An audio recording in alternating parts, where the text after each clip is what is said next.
Hello, hello mga kaibigan. Ito nga palang ating menu for today. Walaan mo nga kung ano yan. Yes, you got it right. It's portumba. Yan yung mga ingredients natin na kakailanganin natin sa pagluto. So, sa mainit na kawali, yung mantika, iluto natin ng konti yung ating pata. Ayan, patang yan. Kanina pa yan na boil. So, ipito lang natin ng bahagya para hindi siya gutay-gutay mamaya. Pito time. Alright. Pito, ingat-ingat lang dahil tumatay. Yan. So, igisa na natin ng bawang sibuyas. Isa-isa. Isa-isa. Halo-haloin mo lang. Paikot-ikutin mo lang. Ayan. And then, isunod na natin yung ating pata. Alright, ayan. Arte mo pa kasi kung nilagay mo na lahat, diba? O, ayan, buhos mo lahat para sa kanya, para hindi ka naiwan, ganun. Ayan. Halo-halo again. And then, lagay natin yung star anise.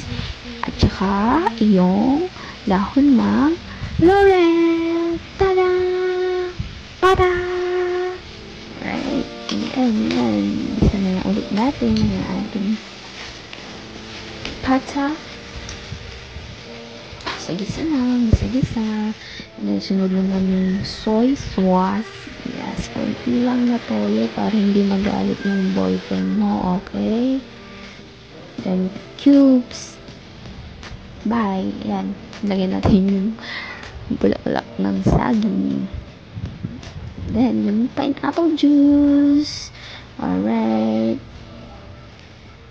Lagyan mo lahat yan. And then, ang susunod naman is yung paminta. Paminta. Tak-tak-tak. Paminta. And then, brown sugar. Yes, konting sugar lang. Alright. And then, yung broth natin kanina na pinaglagaan ng pata. And then, ang susunod, hintayin natin kumulo. And then, ayan na. Lagyan na natin ng vinegar. And then, ayan, okay na siya. Ganun lang, easy-easy. Mekos-mekos lang. Easy-easy.